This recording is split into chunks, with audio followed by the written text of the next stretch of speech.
Iniciei aqui a gravação do vídeo agora, e aí eu vou fazer uma revisão rápida aqui, né, sobre essa parte de coordenadas cilíndricas e esféricas. Na verdade, eu vou fazer a revisão pela própria nota que eu digitei aí, fazendo alguns comentários, né, e aí depois a gente vai para essa parte de aplicações, e nessa parte aí sim eu vou tentar ser um pouco mais detalhista e, e até escrever alguma coisa, de repente fazer algum exemplo, tá?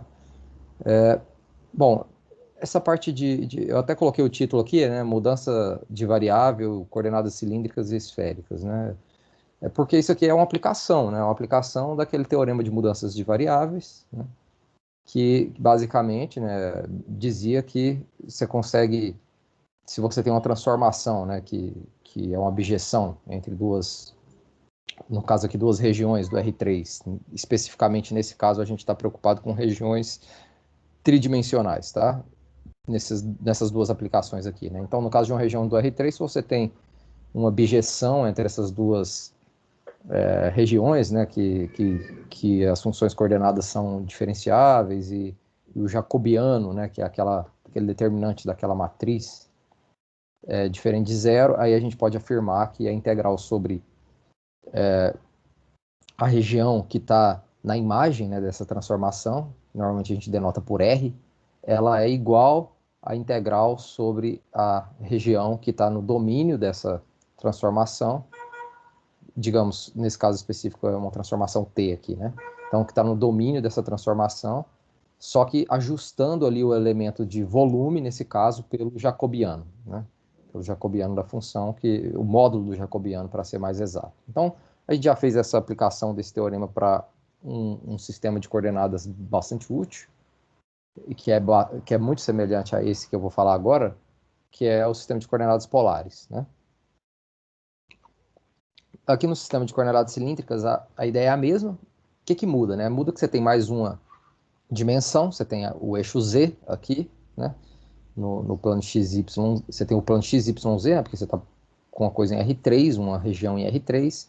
Só que, digamos, a projeção no plano XY, ou em qualquer outro plano coordenado, tá? Pode ser o plano YZ ou o plano XZ também, né? O importante é, se a projeção em algum dos eixos coordenados é uma região que é interessante de se parametrizar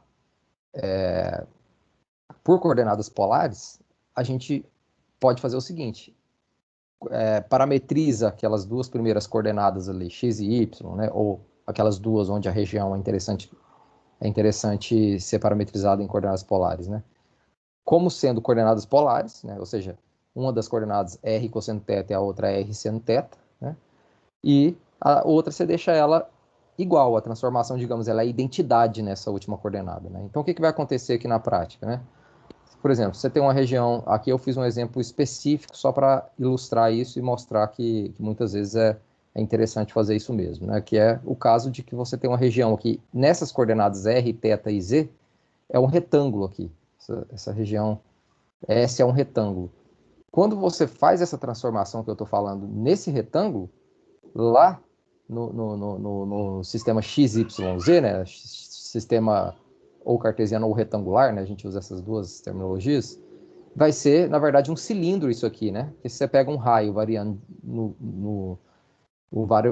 pensando no plano XY, né? O raio variando de 0 até A, e o ângulo com o eixo X variando de 0 até 2π, no fundo, no plano XY, isso é um disco, né? E se você deixa o Z variando de 0 até H, isso, isso vai dar um cilindro de altura H com a base sendo um disco, né?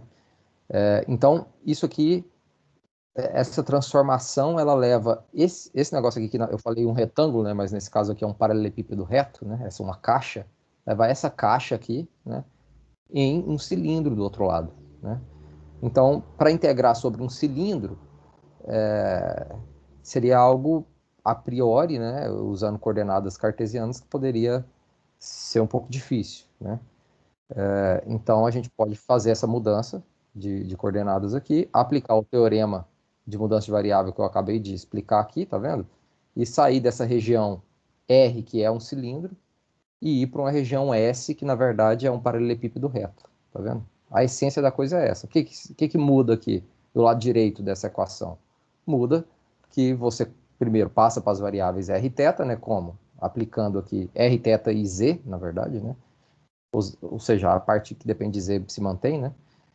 Mas você passa fazendo a composição da f com essa transformação e corrige esse elemento de volume aqui com o jacobiano, que nesse caso coincidiu com o jacobiano da mudança de coordenadas polares, né? De coordenada polar para cartesiana. Certo? Ficou claro a ideia aqui, né? O conceito? Então, como eu falei, né, nesse caso específico fica bem simples, né? Você quer integrar sobre um cilindro, na verdade você está integrando aqui, é o teorema de Fubini clássico aqui, né? Que vira do lado de cá, né? Você não tem nenhuma região do tipo 1, 2 ou 3 aqui, né? Você está integrando sobre uma caixa, digamos aqui, um paralelepípedo reto. Né? Então, isso mostra que realmente é interessante, mas é claro que a gente pode trabalhar com regiões mais complexas, é isso que eu estou querendo dizer aqui, né? Por exemplo, se você tem essa região aqui, né, onde a base aqui, né, é como se fosse um cilindro, mas que a base não é um disco. A base é, por exemplo, aqui nesse caso, um paralelepípedo, uma rosácea, uma pétala de uma rosácea, né, um laço de rosácea aqui, né, que é um exemplo que a gente até viu no caso de coordenadas polares, né? Só que aí você está querendo pegar isso como a base do cilindro e esse cilindro de altura h. Você pode também fazer essa transformação, ela vai ser interessante, né? O que vai acontecer aqui?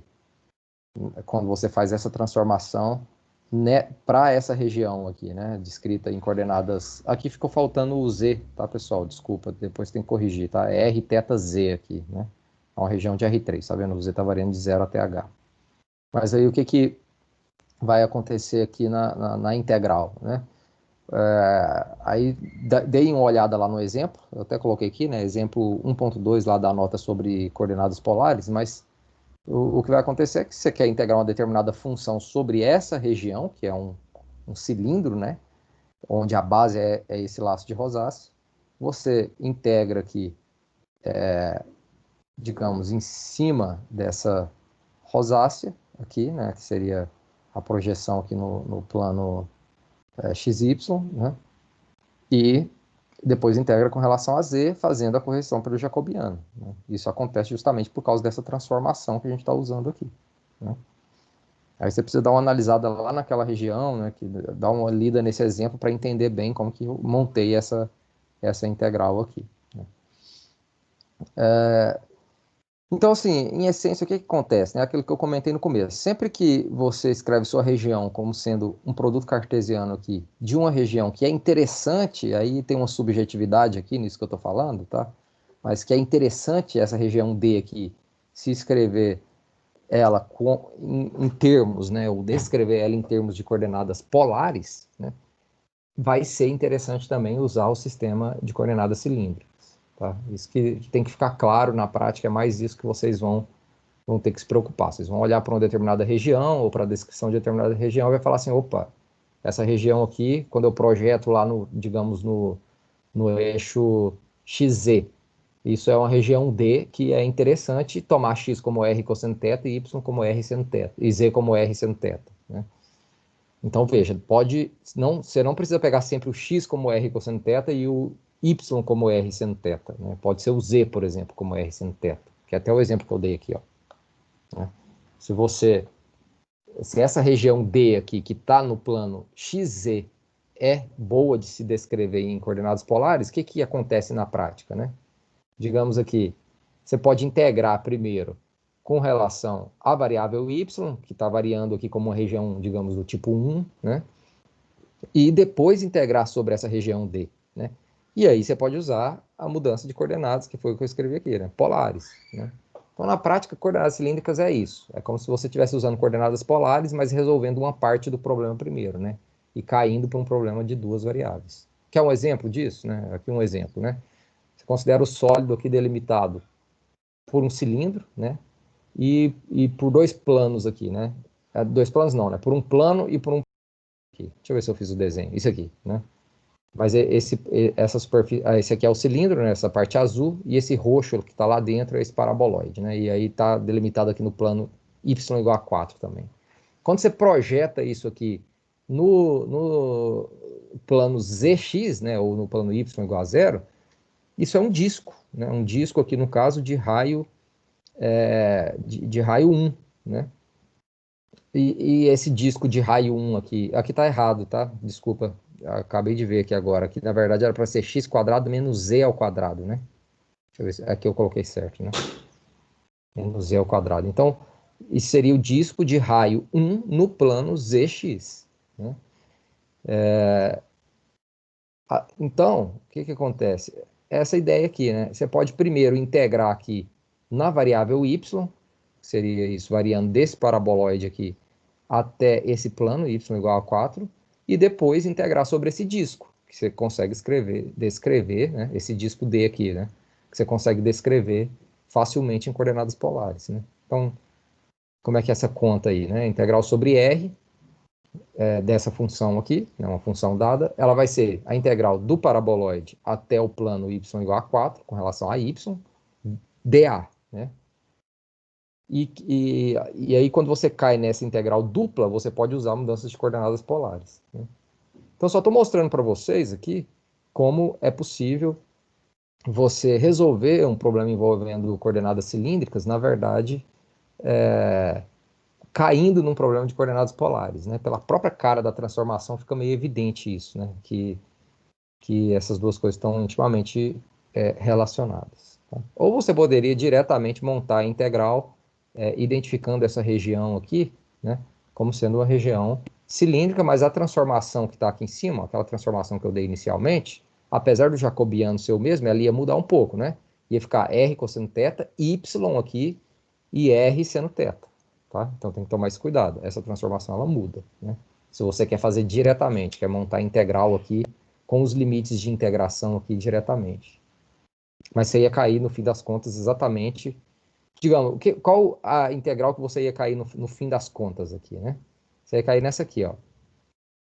Aqui, dá para ver claramente que o θ está variando de 0 até 2π e o R de 0 a 1, né? Porque é um disco de raio 1. Então ia ficar aqui, ó. 0 até 2π, 0 até 1, né? Essa integral, o que ia mudar? Você ia ter que descrever aquele paraboloide em termos de r θ. O que ia acontecer então aqui no caso? Ia ficar 1 mais r ao quadrado, né? Porque x quadrado mais z ao quadrado é r ao quadrado, né? Aqui já ia aparecer o r multiplicando e aqui ia aparecer o r também, né? Porque isso aqui é r ao quadrado, raiz quadrada de r ao quadrado, né? Enfim, você ia ter que acabar integrando aqui primeiro com relação a y, né? Mas escrevendo isso em função de r, θ e y, na verdade, né? Como só está em função de x e z, ia aparecer só r aqui no caso, né? R ou θ. No caso não aparece θ por causa da própria expressão aqui da função e dos limites de integração. Certo? Então é só uma ideia geral, né? Só para a gente revisar rapidamente aqui. Não estou querendo entrar muito nos detalhes das contas, mas aqui é a continha de integral mesmo, né? Deixo aí como exercício, né, esse problema. Não sei se eu resolvi esse aqui no vídeo que eu deixei para vocês. Eu acho que eu resolvi esse aqui no vídeo, tá? E aqui tem coordenadas esféricas também, né? Coordenadas esféricas é uma tentativa de generalizar aquilo que a gente fez para coordenadas polares para o R3, só que agora, digamos assim, aqui foi só uma extensão, né? Coordenadas cilíndricas foi só uma extensão das coordenadas polares, né? Quase que uma aplicação das coordenadas polares. Aqui não, aqui a gente realmente está mudando o sistema de coordenadas e, ao invés de olhar agora para x, y, z, eu quero olhar para esse ângulo φ aqui. Aí eu não consegui colocar essa notação φ direito aqui, por isso que eu escrevi φ, tá? Mas é esse φ aqui, né? Φ, que é o ângulo entre digamos assim, esse segmento aqui que liga o ponto que você está querendo descrever, né? Com a origem, né? Então, φ é o ângulo entre z e esse segmento OP aqui, né? Onde P é o ponto x, y, z. Θ é o ângulo de x com a projeção desse segmento no plano xy, né?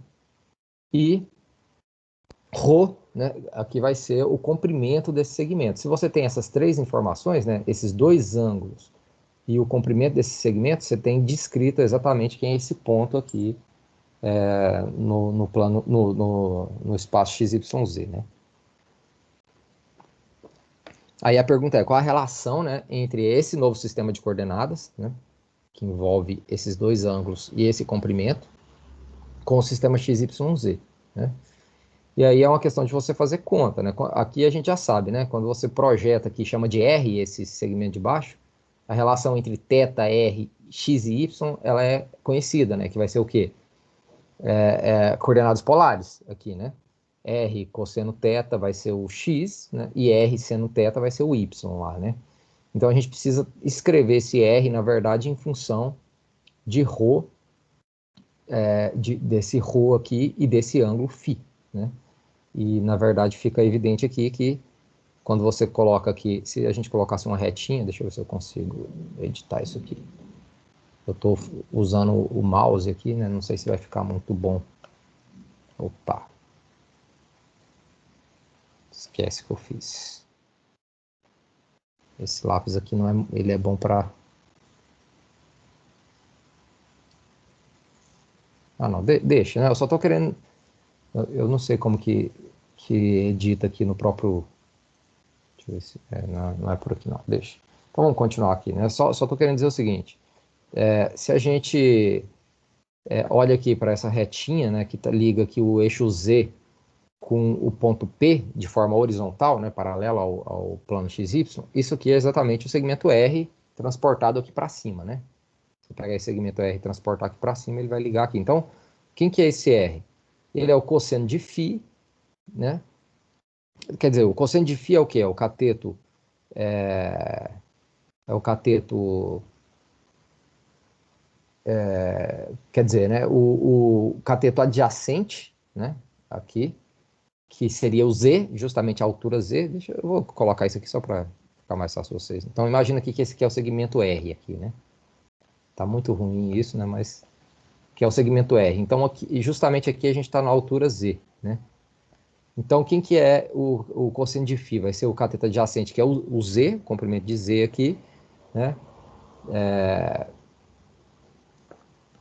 Sobre a hipotenusa, né? Então, a gente tem o Z aqui, por exemplo, em função de ρ, nesse caso, né? Que vai ser Z igual a ρ vezes cosseno de φ, né? E também a gente consegue o R, porque a gente sabe aqui que o R é o seno de φ, né? Que é o cateto oposto sobre a hipotenusa, né? Então vai ser o R, na verdade, a gente pode reescrever como sendo ρ seno φ, né? Então, por causa disso tudo que eu comentei, a gente obtém, no fim das contas, que x é igual a ρ seno φ cosseno θ, e esse ρ seno φ é justamente o R, né? Como eu acabei de comentar com vocês. O y é ρ seno φ seno θ, mais uma vez, aqui é o R, né? O ρ seno φ. Mas esse R ele não precisa aparecer explicitamente, ele foi só uma variável auxiliar que a gente colocou ali para usar a noção de coordenadas polares que a gente já tem, né? E Z, como eu comentei ali também, vai ser ρ cosseno φ, né?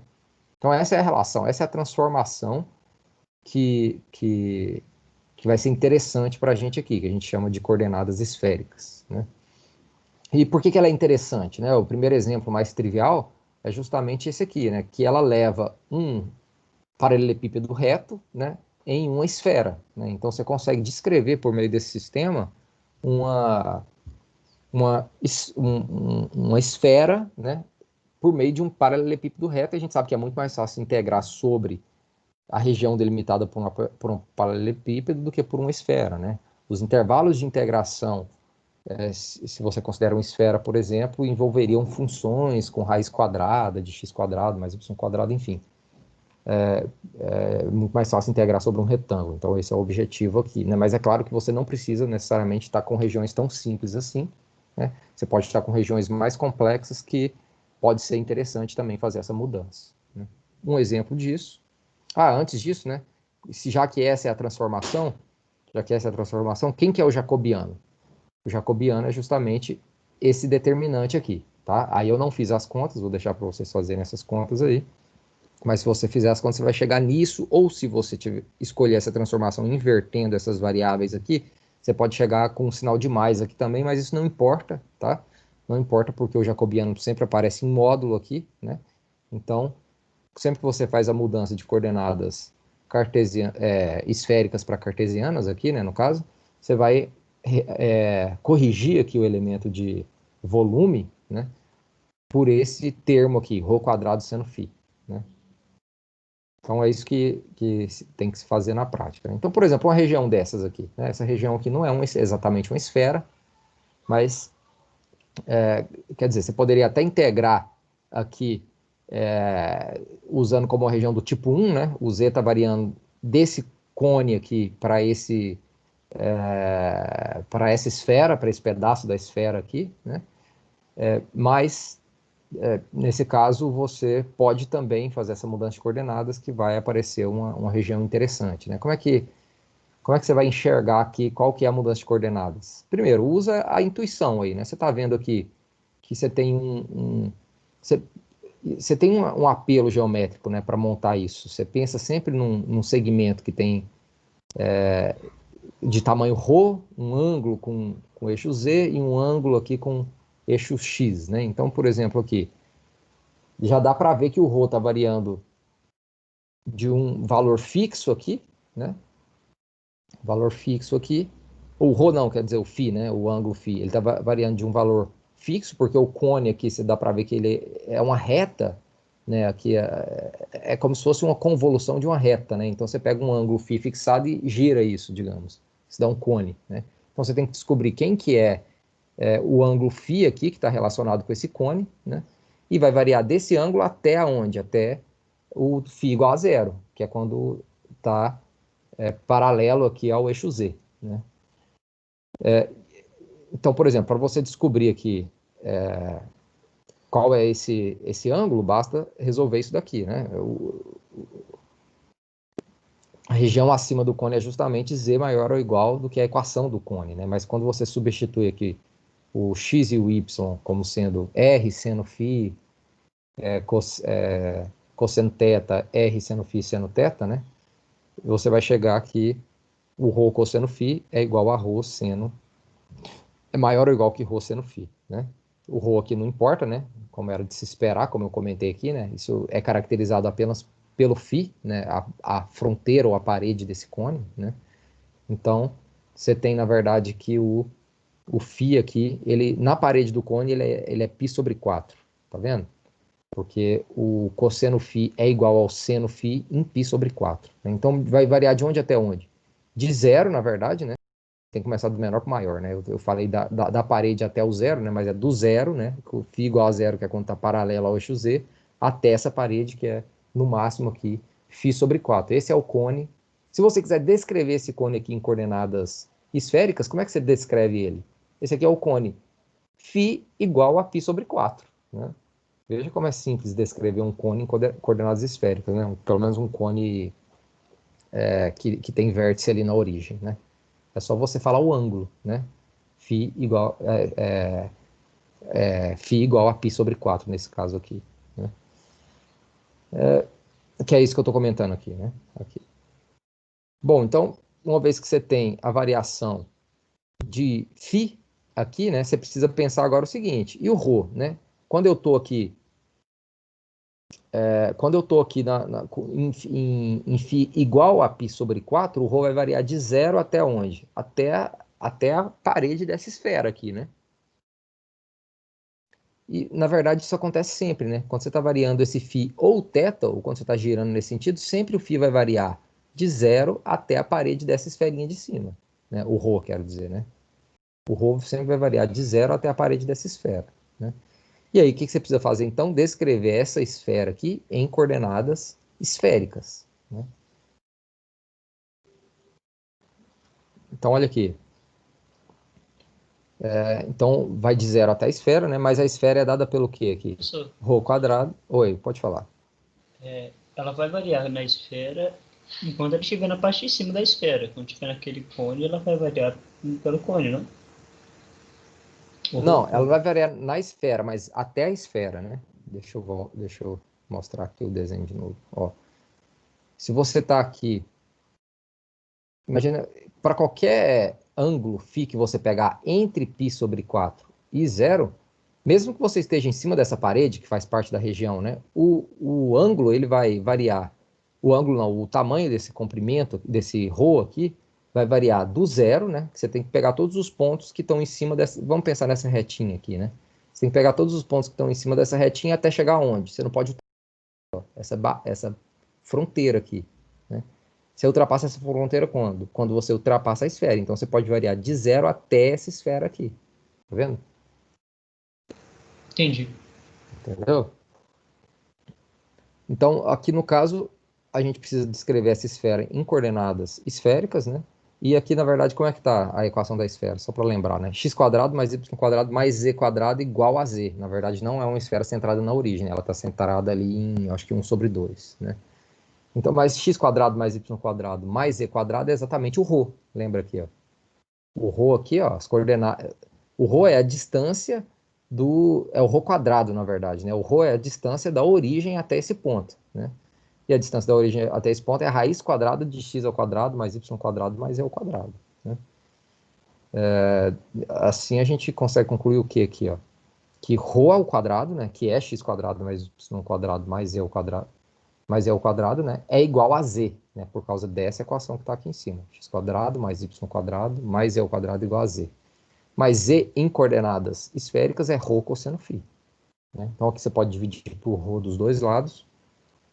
E você tem que ρ tem que ser igual cosseno φ. Essa é a descrição da esfera em coordenadas esféricas, né? Essa esferinha nossa aí, né, que é o nosso limite para ρ, ela é dada desse jeito. Então o ρ tem que variar de onde até onde? De zero até o cosseno de φ, né?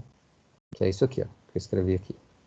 E é evidente, né, só você olhar para essa projeção aqui embaixo, que o θ está dando a volta aqui nesse disco todo, né? Então ele vai variar de zero, que é o ângulo com eixo x, até 2π, que é quando ele dá a volta completa, né?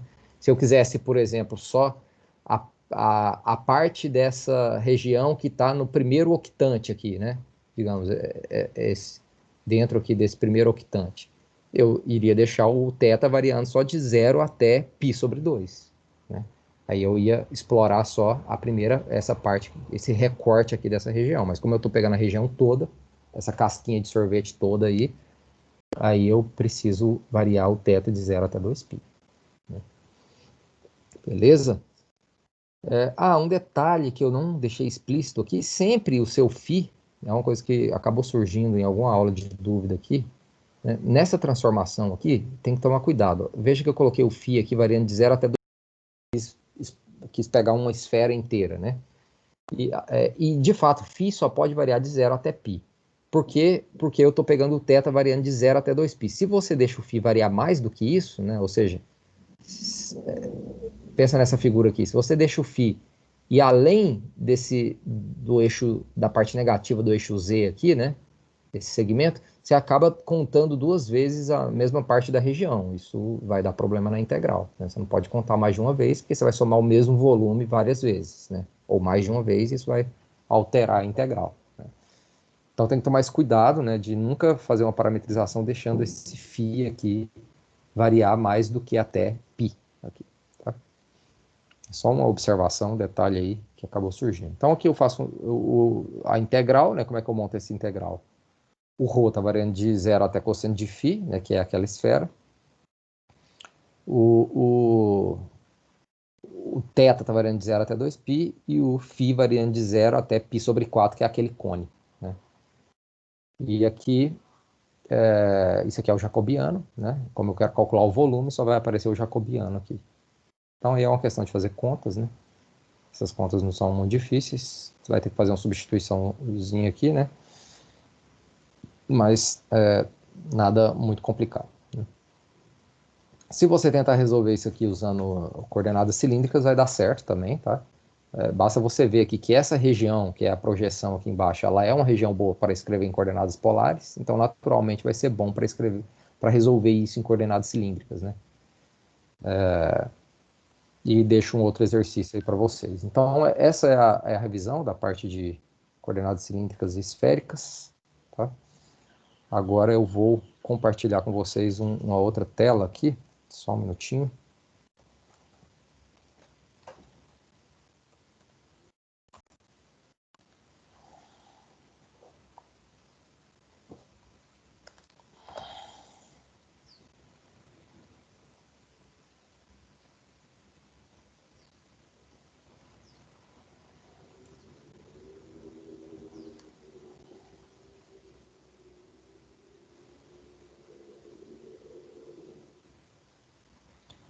Aí uma coisa que a gente fez aí, né, eu já disponibilizei 2 vídeos para vocês falando sobre esse assunto, e aí eu vou revisar aqui também, né, não vou fazer exemplos nem nada, eu vou revisar mais do ponto de vista teórico,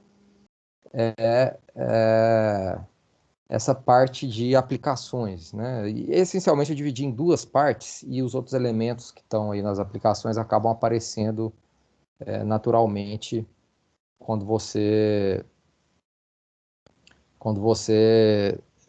tenta desenvolver isso aí, né? Que é, primeiro, a ideia de energia cinética, né? Quando você tem uma coisinha aqui, né? Viajando numa certa velocidade v, né? Com a massa m aqui, digamos, a energia cinética dessa partícula é v vezes a massa, v ao quadrado, né? Vezes a massa dividido por 2, né? Só para deixar aberto aqui para eu não errar aqui nos meus comentários. Só um minutinho. Isso. Então, essa aí é a fórmula para a energia cinética de um determinado objeto se movendo, né, numa direção, com velocidade v e uma massa m, né? E, bom... desculpa que saiu a tela. Só conectando aqui de novo. Aqui a gente está pensando em uma outra situação. Eu vou me restringir à situação do R2, tá? E aí a gente pode discutir isso depois no R3 também, né? Mas pensa aqui na situação que você tem uma placa, né? Uma placa aqui, uma região R, né? Digamos, e ela está girando aqui em torno da origem, né? Da origem. Então aqui você tem x, y, né? Está girando em torno da origem com a velocidade angular w, né? Então o que vai acontecer aqui, né? Primeiro, a gente sabe que a velocidade v, né? Aqui nesse caso, mais uma vez saiu aqui, só um minutinho. Não sei se eu vou precisar.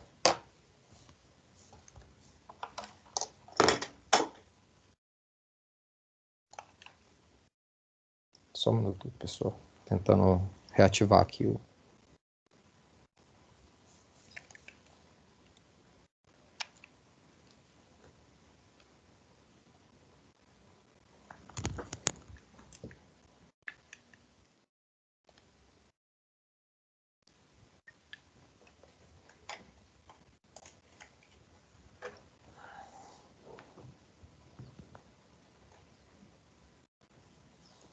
Então, essa velocidade v aqui, né? Quer dizer, melhor do que isso, deixa eu primeiro fazer o seguinte, né? Então, a gente tem um problema aqui, né? Você sabe fazer isso para uma partícula, mas para uma região, né? E uma região mais ainda, vamos supor que você conhece a função densidade de massa dela. Então, você sabe que para cada xy você tem um valor de densidade de massa dessa placa aqui, né? Rho de xy. Então, a gente não sabe fazer essas contas para uma região, a priori, mas a gente consegue repartir essa nossa região em vários pedacinhos e tratar cada um desses pedacinhos como sendo uma partícula, né? E a gente pode pensar que, olhar para esse pedacinho, identificando ele com um ponto que está lá dentro, xi, yi, digamos assim, aqui, né? E pensar o seguinte, que a massa, você não sabe a massa, né? Você sabe a densidade de massa num determinado ponto aqui, né? E você tem, vamos pensar que você tem a massa mi de cada um desses retângulozinhos que você recortou aqui dessa sua região, e você sabe que você recortou também esse retângulo de modo que a área de cada um deles seja ΔA, né? Todos eles sejam ΔA.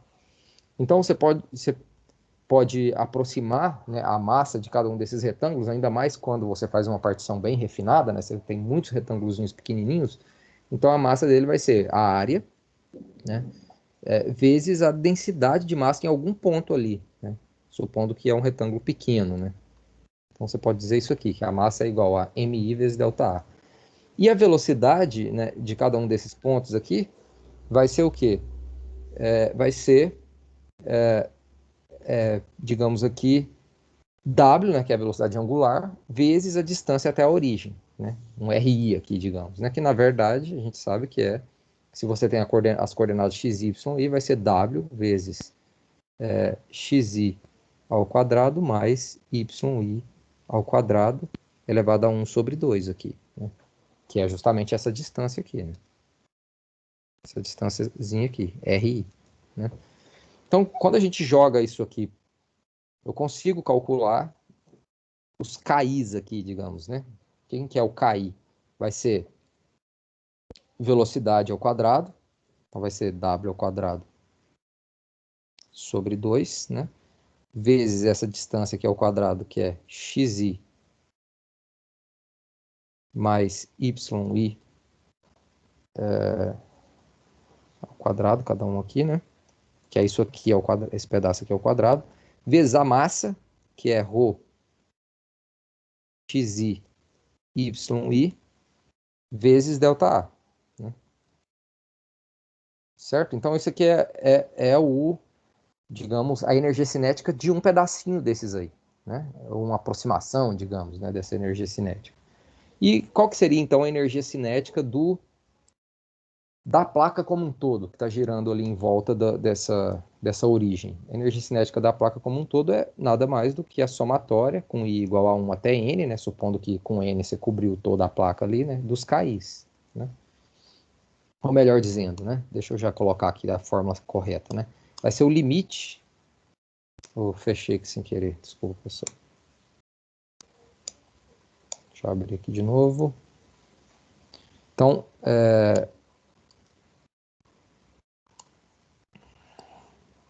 essa energia cinética ela vai ser o quê? O limite, quando o N vai para infinito aqui, N vai para infinito, da soma da energia cinética de cada um desses KIs com I igual a 1 até N. O que eu estou querendo dizer com isso?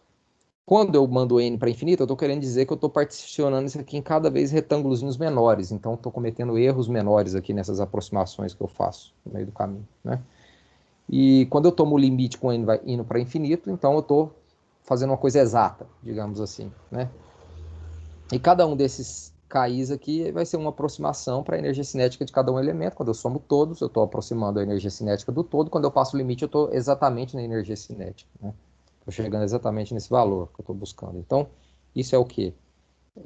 O limite, quando n tende a infinito, da somatória de w ao quadrado sobre 2xi ao quadrado mais yi ao quadrado, ρ de xi, yi, delta A, né?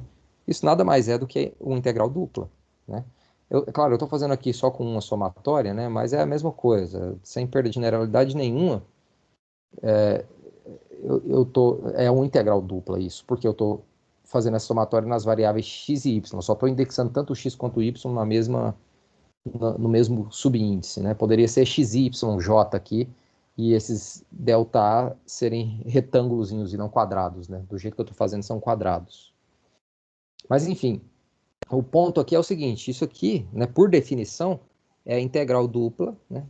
A gente pode escrever até assim já direto, ó. Esse W, essa velocidade angular é igual para todo mundo, né? Não depende de I. Então vai ser W ao quadrado dividido por 2 vezes a integral, né, sobre a região R, né, de x quadrado mais y ao quadrado de ρ de xy dA. Né? Então você consegue calcular uma energia cinética de uma região assim que não é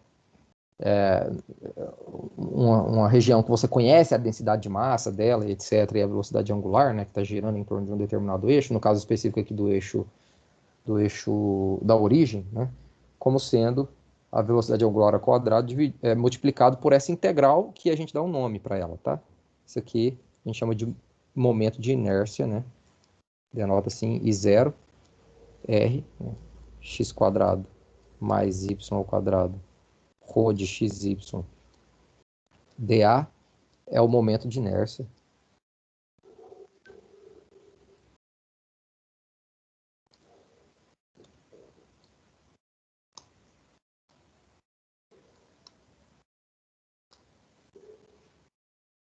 inércia. Aqui no caso com relação à origem, né? Deixa eu ver se eu tô... Isso, o momento de inércia de D da região R, né?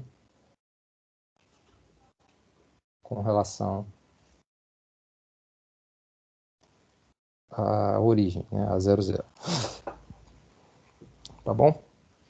É claro que você poderia fazer isso girando em torno de outros eixos aí também, né? De outro ponto, né? Mas a ideia essencialmente é essa, né? Eu só queria mostrar para vocês que é assim que se obtém essa fórmula aí, né? De forma mais geral, né? O que a gente faz é dizer que a energia cinética é igual a W ao quadrado dividido por 2 vezes I, né? Onde esse I é o momento de inércia, aí vai depender do que você quer, né? Por exemplo, se você for fazer essas contas com I, a região girando em torno, por exemplo, do eixo X, né? Você vai chegar nessa expressão aqui, ó. O momento de inércia com relação a x vai ser a integral dupla de y ao quadrado, ρ de xy, dA, tá?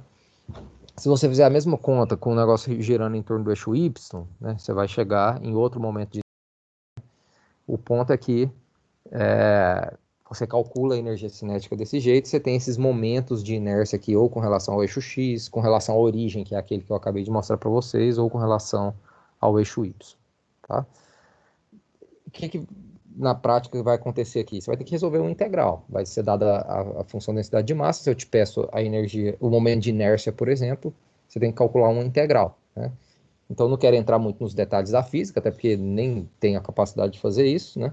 Mas mostrar isso como uma aplicação que vocês vão acabar usando em outros momentos aí, né? Vocês vão eventualmente nas disciplinas de física ter que calcular esses valores, né?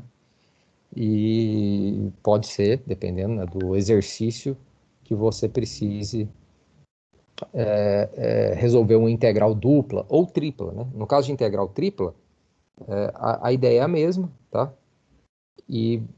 Mas ali, no caso de integral tripla, você vai normalmente pensar em momentos de inércia com relação aos eixos, né? Porque quando você pensa aqui no R3, não faz muito sentido pensar nessa região girando com relação a um ponto, né? Você sempre vai ter que pensar a região girando com relação a um eixo, né? Por exemplo, o eixo Z.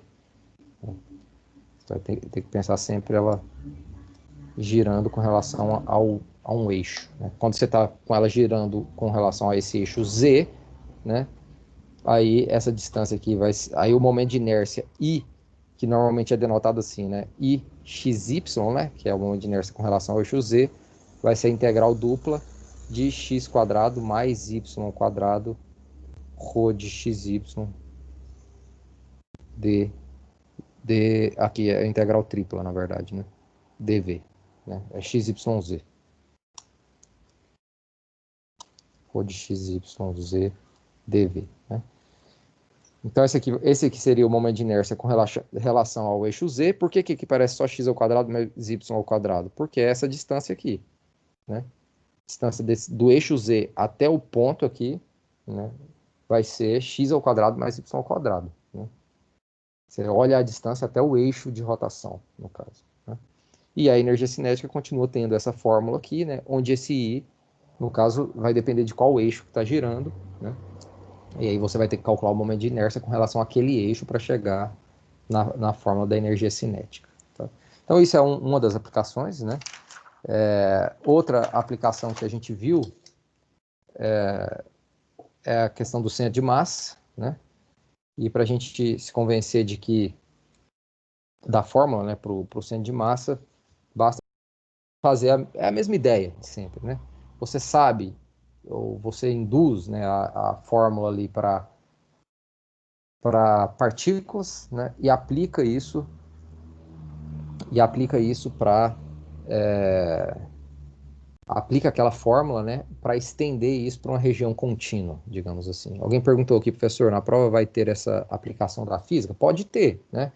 É só você lembrar das fórmulas mesmo. Na prática, qual que é a dificuldade? É a mesma de calcular. Se eu falar, por exemplo, vamos nessa. Se eu peço para você calcular esse momento de inércia aqui, te dou a região R.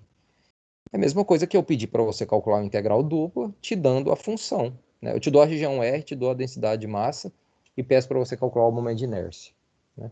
Eu não estou aqui cobrando o significado físico disso, né? Apesar de que, na verdade, eu parti da premissa que vocês entendem o significado físico do que é energia cinética para uma partícula, né? Eu parti dessa forma, na verdade, né? O que eu vou cobrar eventualmente, né? Pedir para encontrar um momento de inércia, né? Dado a densidade de massa e a região. O que que significa isso? Resolver uma integral dupla, né? Então, no fundo, eu estou só cobrando a resolução de uma integral dupla, né? Que pode ser resolvida aí com os métodos que vocês já aprenderam até agora. Então não tem novidade, né? Só tem uma terminologia nova que está aparecendo aqui, mas não tem novidade de método ou de estratégia para resolver essas integrais. Como que você vai resolver a integral? Você vai ter que olhar para a região e ver qual que é a melhor forma de resolver, né? Beleza? Então pode cair na prova, mas não vai ser nada novo, no sentido de ser algo que vocês já não saibam fazer, né? No máximo você vai ter que estar com a tabelinha aí que está lá no livro, né? Com a formulazinha para aquele elemento específico, né? Agora vamos para a ideia do centro de massa, né? Quando você tem duas partículas aqui, né? Pensar aqui é bom sempre pensar no plano primeiro, né? Que fica mais fácil, inclusive, desenhar, né? Depois a gente estende as ideias. Então você tem duas partículas aqui. Eu vou até desenhar de tamanhos diferentes aqui. Um aqui e outra aqui. Uma tem massa M e outra tem massa M1, né? E outra tem massa M2, digamos, né? Então essa aqui tem coordenadas x1 e y1 e essa aqui tem coordenadas x2, y2. Qual que é o centro de massa? Qual que são as coordenadas do centro de massa dessas duas partículas, supondo que elas estão virtualmente conectadas aqui, né? Quer dizer, supondo que tem uma haste aqui que tem massa zero conectando as duas, né? Claro que essa é uma abstração, né? Mas qual que é o centro de massa dessas duas partículas? Alguém pode falar aí? Como é que eu faço para encontrar as coordenadas do centro de massa dessas duas partículas aqui? Não precisa falar exatamente a fórmula, mas qual que é a ideia, né? Uma tem uma massa, digamos, maior do que a outra, diferente da outra, então isso acaba pesando, né, no ponto. Se fossem duas partículas iguais, né, você ia tentar sempre pegar o ponto médio ali, né? Inclusive, quando a massa não é relevante, né, ou seja, as massas são iguais, a gente chama isso de centroide, né? Você está tentando achar o centro geométrico dessas coisas, né? Então, no caso aqui, seria o x, você ia tentar achar exatamente o meio aqui, né, se as massas fossem iguais, e o y o meio. Então, você ia achar um pontinho por aqui, assim, né? Seria o centro de massa, né? Se as massas fossem iguais. Mas como você quer levar em conta a massa, né? Você precisa colocar o peso da massa nessas coordenadas, né?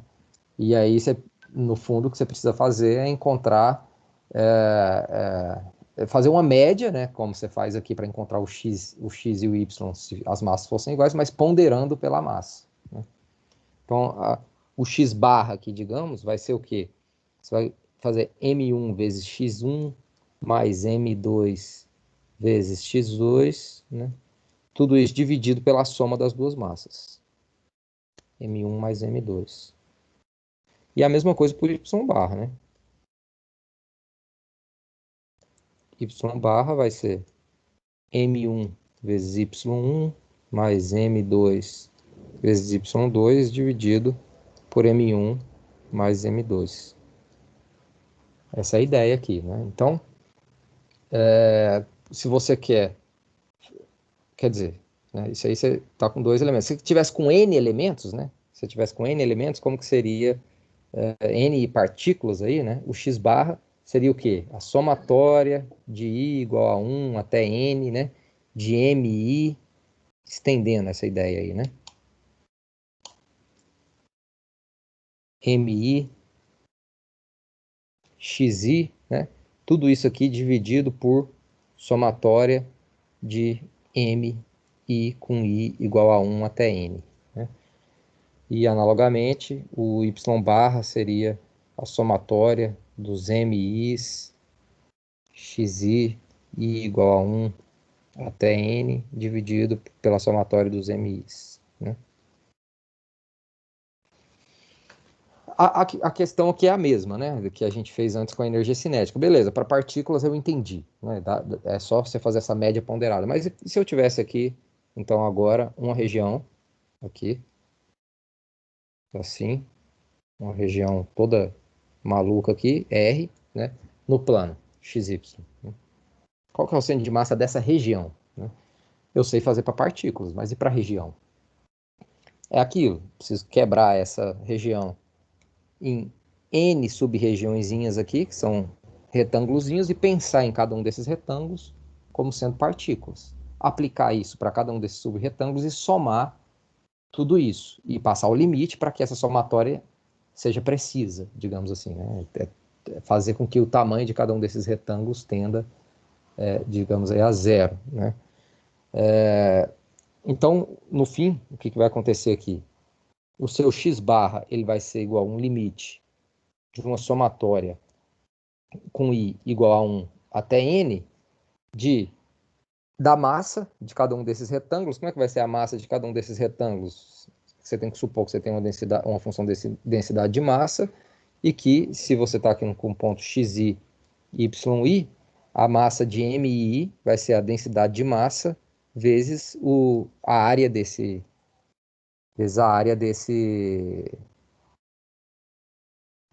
desse retângulo, né? Então vai ser o seu mi aqui, né? Beleza? Vai ser isso aqui. Então vai ser a somatória de ρ xi yi delta A, né? Vezes a coordenada xi do ponto, né? Deixa eu até colocar esse delta A depois, né? Vezes a coordenada xi aqui, né? Delta A. Tudo isso dividido pela somatória. Esse limite é em tudo, tá? Somatória com i igual a 1 até n de ρ de xi yi delta A, que é a massa de cada mi aqui. Né? Então, na verdade, o que está acontecendo aqui? Né? Você está pegando esse n indo para infinito, o que é isso aqui? Né? Quando n vai para infinito, é uma integral dupla. Né? Integral dupla de quem? Da função ρ xy vezes x, dA. Né? Então, no fundo, a coordenada x do centro de massa ela pode ser calculada resolvendo isso aqui. Ó. Integral sobre a região R de x ρ de xy dA dividido por essa integral aqui, que aí na verdade é a massa do objeto, né? Integral sobre a região R da função densidade de massa, xy, dA. Eu não sei se vocês já estão cientes disso, né? Quando você integra a função densidade de massa de uma determinada região, você está obtendo justamente a massa, né, dessa região. Então aqui você obtém a coordenada x. E analogamente, se você fizer a mesma coisa com y, você vai chegar aqui o y barra, a coordenada y aqui, vai ser a integral sobre r de y ρ de xy dA dividido por m aqui, onde m é a função densidade de massa. Tá? A gente denota isso aí, chama isso de primeiro momento, tá? Essas duas integrais que aparecem aqui, né? Essa integralzinha aqui a gente chama ela de mx, tá? Deixa eu ver se... Não, é o contrário, né? Essa aqui a gente chama de my, que é o momento com relação a x. E essa aqui a gente chama de mx, que é o momento com relação a y. Tá? Quer dizer, esse aqui é o momento com relação a y, né? E esse é chamado de momento com relação a x. O índice que define o nome aí, né? O primeiro momento, né? Em relação a x e y.